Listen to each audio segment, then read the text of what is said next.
najlepše pisme i pisce mnogo se dobre za življenjem, dobre se za detske emisije, za brata knjiga, nije došao za kartu. Dakle, nije baš isto prašnjavalo jednim drugim, preko rock festivala.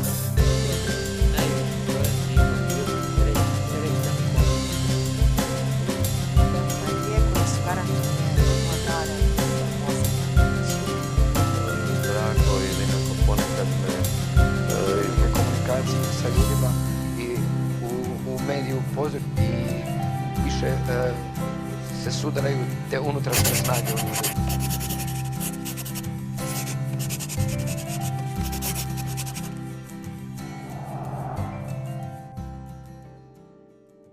Za početak ovog razgovora ovdje u Skoplju bavimo se trenutkom sadašnjim i eto, ono što danas čime možete se pohvaliti da napokon imate novi CD u rukama, gdje je upravo stigo iako je izdat tek, čini mi se 20. novembra. Da. Evo, pre 10 minuta sam dobio prvi primjerak ovog albuma i mogu reći da sam zadovoljan kvalitetom kako je odštampan omot, kako izgleda i baš pre 10 minuta. Inače, čekam ga odavno, ali blokirane pošte, granice, niko ne putuje nigde, mislim, svedoci smo jedne čudne situacije. Stilom kritičari kažu da se vraćate u 70. godini prošlog veka. Te godine značajne su i po tome što su obeležile početak vaše muzičke karijere, ali i svega onog dobrog što je u muzici bilo u onoj bivšoj Jugoslaviji. Sad, može li se u bar nekim elementima, ako ne zaradom, onda slušanošću, dočarati to vreme? Ja sam odrastao muzički u 70. godinama. Tad sam stekao ukus, tad sam naučio da sviram gitaru i tad sam se naslušao, znači stvarno mnogo tih naslova i albuma i ja sam fasciniran tim zvukom. Tad se je muzika snimala analogno na trake i na one velike multikanalne trake.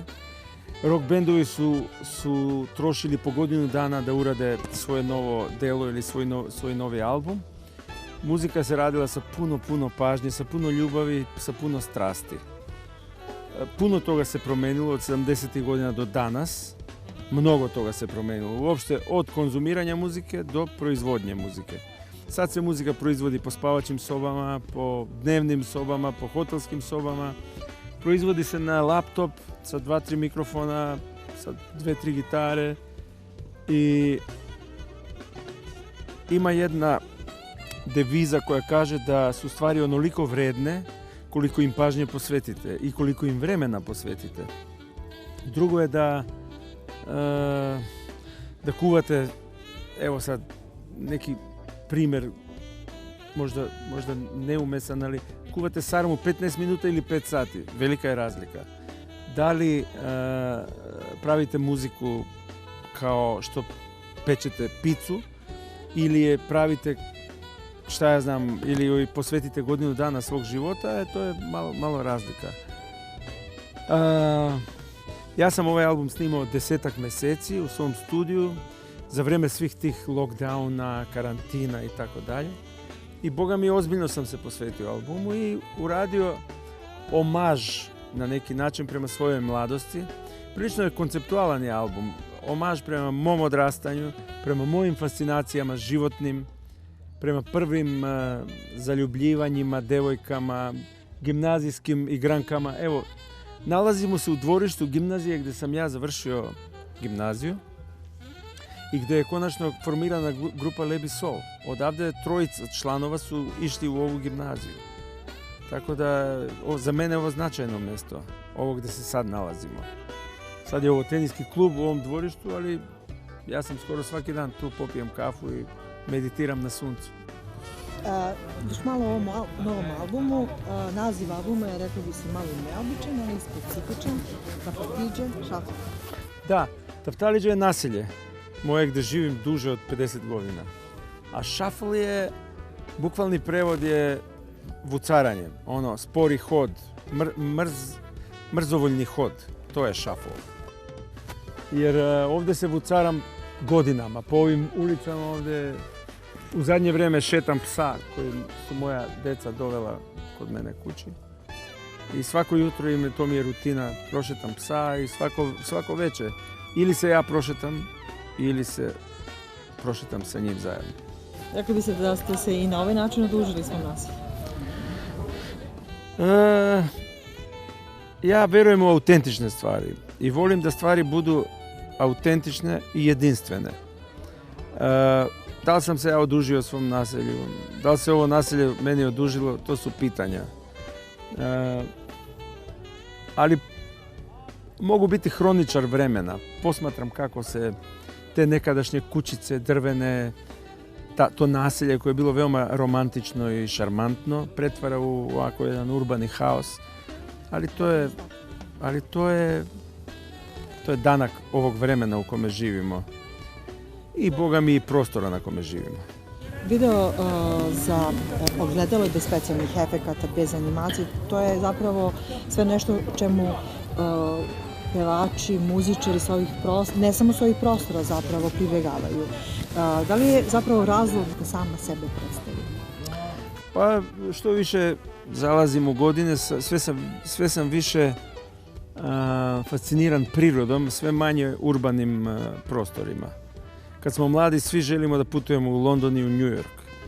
A sad bi to sve zamenio za puteljak u šumi, za pogled na neko jezero, za pogled na neko more, za šetnju po planini. Priroda je najveća umetnost. Svevišnji je napravio najveću umetnost. Svi mi umetnici možemo da glumimo samo, da glumimo prirodu. Priroda je božanstvena i neponovljiva. I šta ste lično želeli da se ogleda u ovoj numeri? Ogledalo? Ja ne volim puno da objašnjavam tekstove koje sam napisao, ali ako već moram da objasnim ili da doobjasnim, ogledalo ima u psihologiji jedna metoda koja se zove mirroring. Sve ono što govorimo i ružno i lepo je u stvari govorimo sebi. Ako uvredimo nekoga, mi u stvari vređamo sebe. To je taj princip ogledala.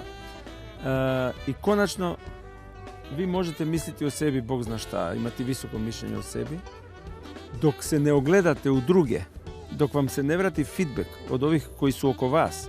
Ako vam oni ne kažu to si dobro uradio ili to nisi dobro uradio, mi ne znamo do kraja koji smo i kakvi smo. Dok nas drugi ne vide, ne procene, ne ocene, ne nagrade ili ne kritikuju. Na samom ovom projektu kupili ste najbolje od najboljih. Međutim, jedno ime se posebno izdvaja, ime bubnjara. Sad, možda i lično pitanje, kome je bilo teže da se prihvati obaveza u ovom novom projektu njemu zbog oca sa ovakvom karijerom ili vama da će to njemu biti možda teže? Ja se nisam opterećivao. Mislim da je on bio pod prilično velikim pritiskom, znajući da radi nešto značajno, jedan album koji je za njega prvenac.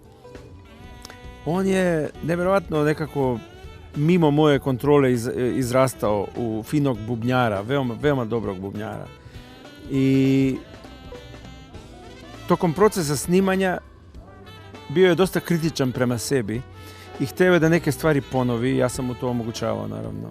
Neke stvari je presvirao po jedan put, neke po dva put, dok bi stigao do rezultata zadovoljavajućeg. Ja sam bio zadovoljan i sa nekim drugim take-ovima, da kažem, ali on je insistirao da to bude bolje i bolje i bolje. I u komforu kućnog studija sve je to moguće, pa smo pisali, brisali, presnimavali.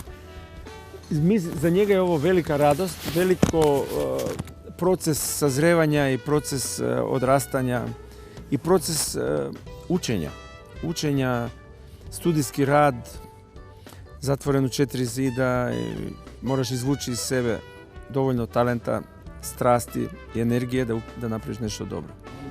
Da se vratimo na početak vaše priče, podatak koji sam pronašla je da ste zapravo rasli u jednoj umetničkoj porodici, da ste svirali već u 5. razredu.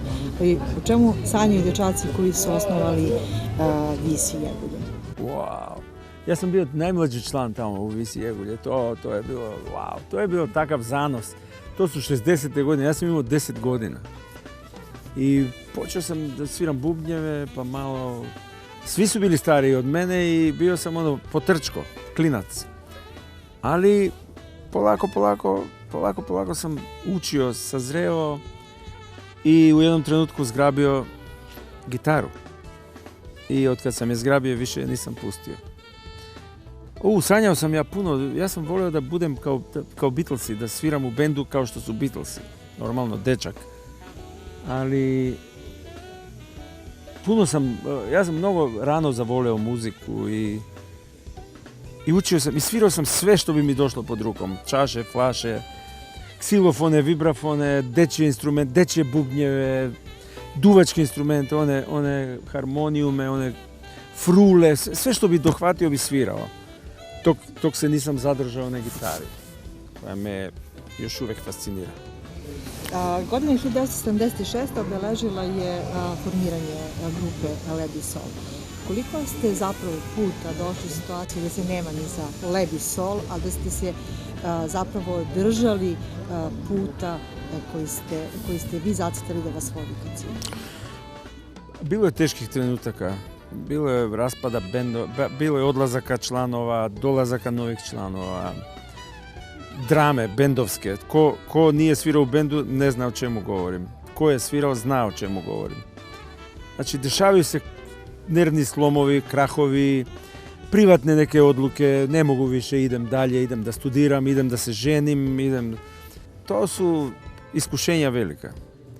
Ali i bilo je stvarno trenutaka kada se nije imalo baš, nije bilo svirki, nije bilo honorara, računi stižu svakog mjeseca, nije bilo naivno. Mislim, imali smo i uspone i padove, ali sve to te na neki način formira kao čovjeka i kao profesionalca. Moraš naučiti da izdržiš i kad je tvrdo, ne samo kad ide lako, je lako. To nije zanimljivo. Ali imali smo mi svakakva iskušenja, stvarno. Puno putovanja sa nekim kombijima, sa nekim autima, rentakari, neisplaćeni honorari, velike turneje, iscrpljujuće turneje. Sve smo to prošli. I nije trebalo mnogo vremena da izađete iz okvira granica Makedonije. Ne, mi smo odmah postali veliki. Kako ste doživjeli nastup kod Hajdučke česme? To je bilo... pišem memoare, napisao sam jedan folder Hajdučka česma. Kako smo doživjeli fascinantan događaj, fascinacija za nas mlade muzičare, veliko iskustvo i velika uspomena. Prve pesme snimili ste za Radio Sarajevo. Vama još uvijek, a ja mislim da jeste, isti osjećaj kada ponovo uđete u studiju da snimate neke nove pesme, neke nove albume. Nije mi isti osjećaj. Ne, ranije sam imao tremu kada bi ulazio u studio. Jer smo mi imali samo 2-3 sata studijskog termina da bi snimili 4 pesme, recimo. I onda smo se trudili da ne pogrešimo, da budemo na visini zadatka. Dok pobediš taj sindrom crvene sijalice, to znači recording, Boga mi, prošlo je dosta vremena dok tu tremu nisam, ili tu nelagodnost dok nisam pobedio. Ali kad imaš kućni studio, onda više ne mariš za to crveno svetlo. Snimaš, pa pišeš, pa brišeš. Ako ti se ne sviđa, ideš dalje. Ali ja više volim da provedem vremena ovako, da popijem kafu u ovom klubu, nego da sedim u studiju. Naučio sam da brzo radim u studiju, da budem efikasan. 1 take, 2 take, 3 take, gotovo. Da, naučio sam da imam taj fokus, da usmerim i da odsviram tačno to što treba bez da ponavljam 300 puta. Eto, to je. Bitne su pripreme. Bitno je biti navežban, zagrejan, naštiman. A ako vežbaš u studiju, to nije baš.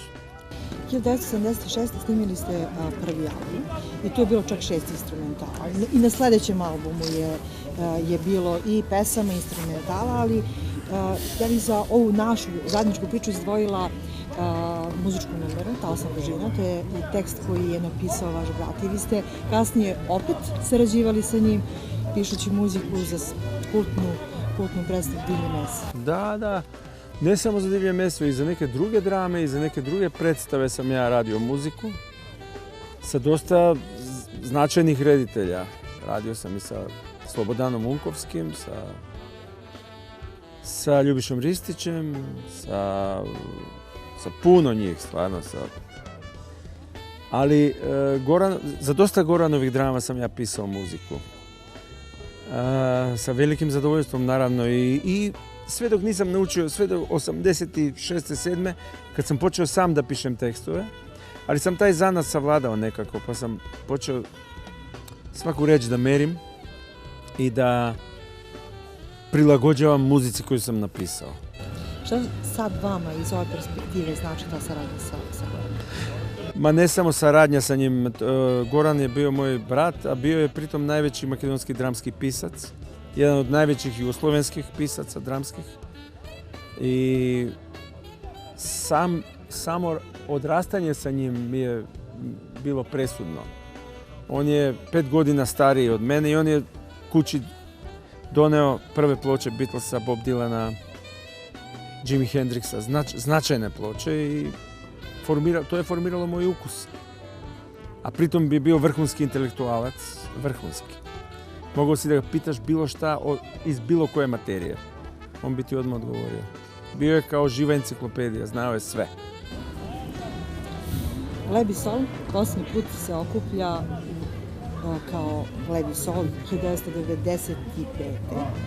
I to je zapravo, ako ne računamo 2006. kada ste se okupili da proslavite 30 godina posljednji put zajedno, kako ste vi doživjeli kraj ovog vašeg muzičkog roka? Traumatično. Kad je prestao bend da radi, bio sam prilično depresivan. Nisam znao šta dalje, kako. Imao sam potrebu da stvaram neke muzike svoje bez da mi neko govori ovo ovako, ovo onako. Jer bi mi se stalno lomili koplje u bendu, stalno bilo ne ovo ovako, ovo onako. Ali imao sam potrebu za slobodom, da uradim nešto što nema veze sa Lebi Sol. I to sam i uradio. Ti moji prvi solo albumi su bili totalno otkačeni. Mislim, svirao sam ovakvu muziku, onakvu, eksperimentalnu, pop muziku, sve sam probao. Ali, da, to mi je teško palo. Dok nisam stao na noge, dok nisam počeo da sviram svoje koncerte, solističke sa prijateljima i dok nisam formirao prvi trio. 96. sam formirao moj VS trio sa kojima sam kasnije snimio i ploče i prva postava ritam sekcije, pa druga postava ritam sekcije i sad sam treća verzija mog trija sa Janom Stefanovskim i sa Ivanom Kukićem, basistom mladim iz Strumice. Sad sam sa mladim snagama.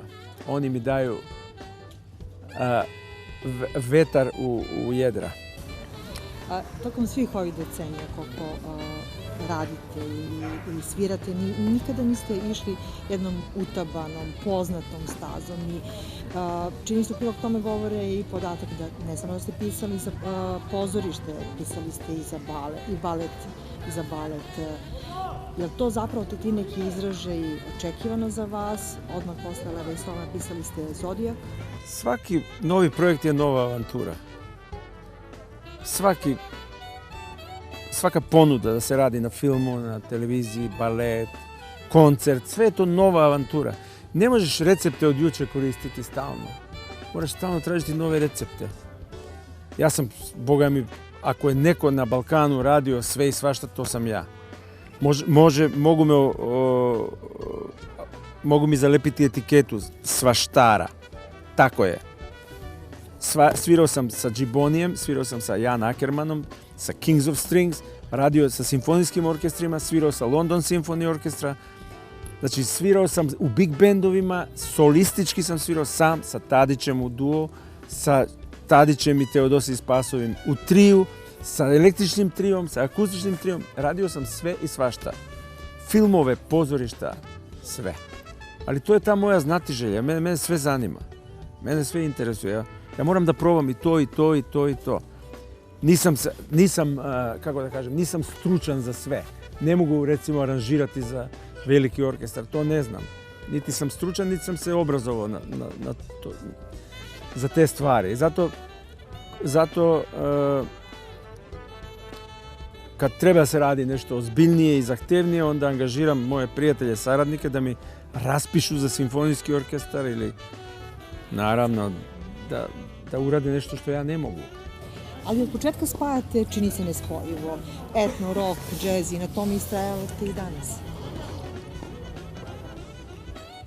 Nije ideja da zaglavim samo u jednom stilu i da teram jedno te isto. Nije mi to ideja. Da zaglavim samo i da na jednoj žici, po jednoj žici da hodam. Ideja je da si različit, bar malo, da probaš ovako, da probaš onako, da probaš ovo i ono. Ne mora sve biti uspješno. Ne mora sve biti uspješno, ali je sve trenutak, sve je to neko odrastanje, profesionalno, duhovno, ljudsko, mentalno. Severnu Makedoniju karakteriše pored ostalog i bogata i slavna muzička tradicija i svakako je vredelo tokom karijere osloniti se na to po čemu ovaj delić Balkana prepoznat. O makedonskoj muzici? Da, ono što ste koristili u svom muzičkom opusu. Muzika Makedonije je fantastična. I imao sam tu sreću da se poslužim tim folklorom koji je oko mene. Ta tradicija je neponovljiva i ta tradicija je nešto što treba čuvati na najbolji mogući način. Čuvati tradiciju učeći je i prenositi je dalje. Ili motivirati, stimulirati nove generacije da se okrenu oko sebe i da uzmu to što je biser, to što je najbolje. I danas kad na radiju, pored svih pop ovih ataka, ovih novih pop muzika, kad uletim na neki državni radio i kad čujem narodnu muziku, wow, kao da me neko pomazio. Kad čujem narodnu, ali pravu onu staru narodnu muziku, snimke iz 60-ih, 70-ih godina, neponovljivo. Instrumental je bila vaša dugo glavna osobenost, ali od vokala kao da ste neko vreme bežali, eto, a opet publika... Pa nisam ja pevač, evo i ljudi ne moraju voljeti moj glas. I ja znam da nisam pevač, ja znam da nisam neki vokal, ko zna kakav. Ali dajem sebi za pravo, pošto sam kantautor, dajem sebi za pravo da otpevam. Ipak ne falširam toliko na pločama, možda uživo da, ali kad snimam onda mogu nešto pevati što sam sam napisao, i kao muzika i kao tekst. To pravo mi ne može niko uskratiti. A neki ljudi vole moj vokal. Ja sam imao toliko hitova vokalnih da ne mogu ljudi da me... Znači imao sam Kao kakao, Čuvam noć od budnih, da vam ne nabrajam, Čuknivo drvo, Skopje, Gypsy Song. Imam puno vokalnih hitova. Znači, voleo, ne voleo moj vokal, ipak sam provrtelo se nešto, talasna dužina, Nisam tvoj. Hitovi ogromni. Govorili smo o saradnji sa različitim umjetnicima kroz čitavu vašu karijeru. Pomenuli ste i Miroslava Tadića, ali ja bih kao vrlo značajnu pomenuo i saradnju sa Rajkom Šerbićem. To je prijateljstvo koje traje dugo, više od 30 godina i to je neka, kad sa nekim prijateljem postaneš familija malo. Znači kad stvarno smo kao familija malo. I tu se ne pita, ako ja njega pozovem da mi gostuje na nekom koncertu ili on mene, tu se ne pita. Prošle godine niste gostovali njemu ovdje u Skopju? Nisam, jer sam imao neke druge stvari. Nisam gostovao, da, tačno. Ali on je došao sa velikim bendom, tako da mu i nisam trebao. Ali sad evo, prošlog leta smo na Brijunima, on meni gostovao, ja njemu, mislim, bila je godišnjica Ulysses teatra, pa je bio veliki show, pa ja njemu, on meni, gostovanje stalno. Rade je jedan jedinstven lik. Ja ga mnogo volim, a vjerujem i obratno.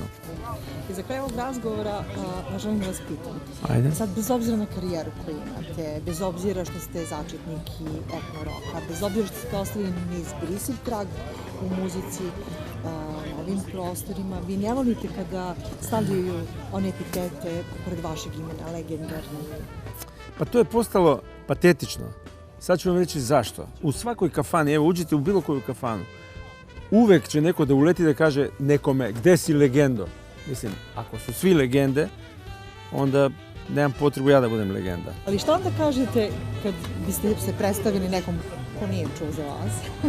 Ko je Vladimir Vlatko Stefanovski, rođen 1957. bilo? O, majko mila, ako ne zna da sam muzičar, Da. šta bi mu rekao o sebi? Ako se desi da neko nije čuo. Nemam ja namjeru da se svima dopadnem, niti da se sa svima upoznajem. Nemam takvu ideju uopšte. Ne moraju svi svakoga znati i ne moraju svi svakoga respektirati. Svako ima pravo da odabere svoju TV seriju, film koji će gledati, hranu koju će pojesti, park gdje će prošetati. Ne moraju... Meni najviše prija epitet kad mi kažu ne maestro, kad mi kažu majstore. To je najbolji kompliment. Znači, kad ti kažu majstore, to znači da nisi čirak, nisi kalfa, nego si majstor. A kad kažu maestro, naravno to prija i to čujem često, maestro. To prija sve, to je naravno da prija, ali ima stvari, mi se moramo nositi i boriti sa svojom sujetom i sa svojim egom. I ja sam postao popularan sa svojih 19 godina. I zamislite sad kad bi ja poverovao sa svojih 19 godina do sada, kad bi ja verovao samo u svoju javnu personu, pa gdje bi ja završio? U mentalnoj bolnici. Slava nije zdrava. Ona prija, ali nije zdrava. Što očekujete od 2021. godine? Pa ja bi, ako smem da poželim nešto, to je da ova pandemija konačno završi, da oslobodi čovečanstvo, da možemo polako da se opuštamo i da se vratimo nekim, ili ne da se vratimo starim životima, nego da idemo u neki novi život koji će biti plemenitiji, zdraviji i zabavniji. Gdje biste volili prvi koncert da održite sa velikim brojem ljudi? U kom gradu? Neka neki grad poželi da ja to negdje odsviram. Eto mene, stižem sa velikom ekipom. Hvala vam puno na razgovoru, majstore. Hvala vama. Da, ja sam uživao. Hvala vam. Fin dan imamo, dobro je vreme, iako je decembar, 2020. Hvala vam. Hvala i vam. Dečije pisme i pisce, mnogo se dobre za žitke, dobre se za dečke, mislim se brat neki kad nije došao u dan.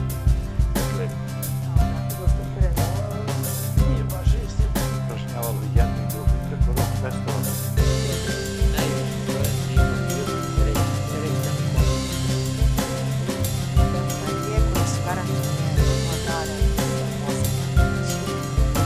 Drago i nekako ponekad me komunikacije sa ljudima i u mediju poziv i više se sudaraju te unutrašnje snage u ljudi.